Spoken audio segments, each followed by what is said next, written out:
নমস্কার সবাইকে। রাজশাহী নিয়ে লাস্ট এবং ইন্টারেস্টিং একটি ব্লগ আজকে আমি আপনাদের সাথে শেয়ার করব। এর আগের ব্লগে আমি বলেছিলাম আমি যেই স্থানে নতুন যাই ওইটা নিয়ে খুব বেশি রিসার্চ করি, কিন্তু রাজশাহী সিল্ক নিয়ে রিসার্চ করার কোনো প্রয়োজনই নেই।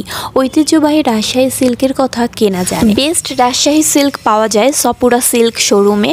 তো এটা জানার পরই সপুরা কখন যাব ওটাই ভাবছিলাম। তো এই স্থানটার নামই হচ্ছে সপুরা, আর আমরা এসেছিলাম রাজশাহীর বিখ্যাত সপুরা সিল্কের কারখানার যে শোরুমটা রয়েছে মেইন ব্রাঞ্চ, ওখানে এসেছিলাম। এক কথায় এই ব্রাঞ্চের যে ডেকোরেশন জাস্ট ওয়াও, এটা নিয়ে কোনো কথাই হবে। ছোটবেলায় দেখেছি আমার মায়ের বেশ কয়েকটি রাজশাহী সিল্কের শাড়ি ছিল, তো ওই শাড়িগুলো এতটা বেশি হ্যান্ডি, তো আমার ইচ্ছা ছিল একটা রাজশাহী সিল্কের শাড়ি নিব, যেহেতু রাজশাহীতেই এসেছি। অনেক খুঁজে খুঁজে পরে নিজের জন্য আমি একটা শাড়ি চুজ করতে পেরেছি। এখানে এত বেশি কালেকশন যে কোনটা ছেড়ে কোনটা নিব আমি জাস্ট কনফিউজড হয়ে গিয়েছিলাম। এখানে ৩,০০০ থেকে শুরু করে ১৫,০০০-এর মধ্যে আপনারা অরিজিনাল রাজশাহী সিল্কগুলো পেয়ে যাচ্ছেন। তো আমি কোন শাড়িটা নিয়েছি পরবর্তী কোনো একটা ব্লগে শেয়ার করে দিব। আজকের মতন এখানে শেষ করে দিচ্ছি। সবাই ভালো থাকবেন। Thank you for watching. By.